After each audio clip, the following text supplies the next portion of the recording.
Alright guys, back with another Madden 13 video. Please do me a favor, hit the like button, try to get every video up over 100, 150. You can also subscribe to my channel if you haven't already. Comment if you feel so inclined. And last but not least, follow me on Twitter with the username ShutdownSafety. So today, to kind of culminate the last few videos of online gameplay, I want to talk about labbing. Labbing is a term that's been around in Madden forever, and basically it means what online players do to get better. And before I get into the problems I have with it, I want to play some clips from EA Sports and the Madden Challenge where those players talk to you what labbing means and does for them.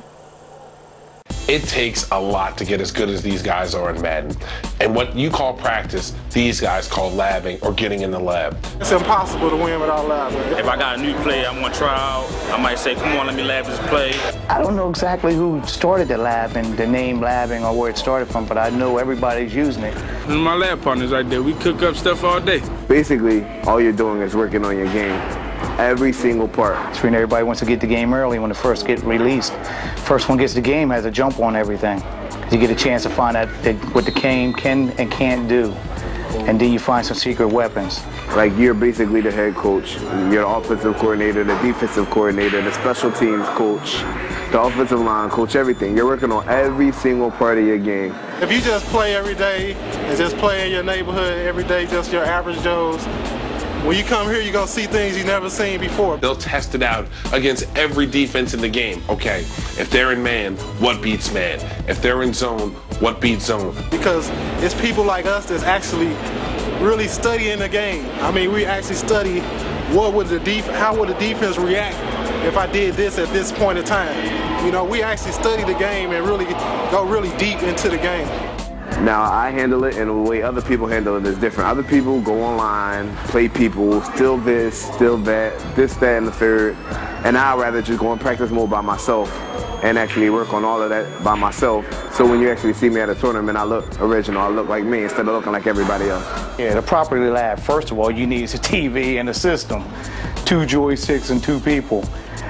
Properly lab. You can lab by yourself. When I lab, I have 2 joysticks. And one is on defense and one is on offense. I'm setting up a defense that I think gives me problems. And I'm actually working against it to actually kill it. So when I play someone for the finals, when I see that defense, I can laugh at them for calling it because I already know what it is. If you want to win the grand prize, which is the money, you don't want to tell nobody. That's the dumbest thing you can do is tell somebody what you done found out. Okay, so the problem I have with that is anybody that's played real football, maybe outside of a high school level, knows that in real life, teams and players use printed still images from the actual game to try to make halftime adjustments to schemes to stop an offense or stop a defense. And that's all done through football fundamentals and knowledge. In Madden, labbing really doesn't achieve that for you. And I'm going to play this at speed, and we're going to look at really some of the fundamental football breakdowns that no matter what amount of labbing you're going to do is not going to change the outcome of this play, and to me that's the core principle and problem.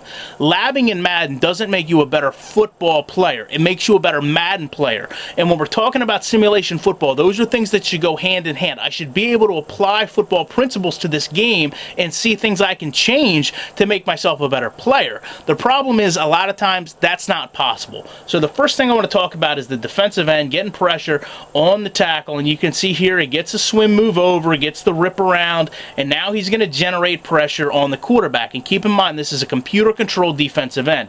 Yet, for some reason, as soon as he clears, he's automatically turned back in at extreme speed and then simultaneously jumps to deflect the pass. And just to play this at speed, it happens very quickly. This is something that I can't go back and fix. This is something the game does all on its own. We're going to also go ahead and take a look at how these 3 defenders cover Hakeem Nicks, because to me, again, this is football principles that you're not going to be able to readily apply to become a better player. First one we're going to talk about, and yes, you can see the user control will switch, is number 32, the corner. Now he goes, reads the quarterback, and then now, from a procedural awareness standpoint, turns and looks at the receiver. Yet he continues the entire time after that to play the flat. And just to zoom out here and show you, there is no player in the flat, there is no player running across, and there is no tight end running down the field. So what you have is a situation is where this safety, number 21, this linebacker, number 51, and this cornerback, number 32, are all in charge of covering one receiver, and they should be able to fundamentally adjust and do that based on the fact they have no other assignment on the field. So as he continues to play the flat, you can see he roughly gets himself 15 to 20 yards away from the play once the pass is completed. It's not something I understand. Now, when we go back, we take a look at the linebacker here, which is actually number 57, not number 51. That would be Jonathan Vilma, not Hawthorne. He was out of the game for online because I didn't update my roster. You can see he stares back at the quarterback until just before the ball is thrown. He then turns, procedural awareness kicks in, and looks at the receiver. Yet after this, he continues to strafe away from the pass, open a clearing lane, and allow the ball to be caught with no resistance. Now finally, when we go back and look at the safety, and you can see I do take over control to try to aid in pursuit, again, he plays fairly decent. He backs up, which I understand. He cuts slightly before next, which is a common problem in all football games, so we kind of do have to deal with the route mirroring, but then he never closes on him. He just allows him to go up and catch the ball.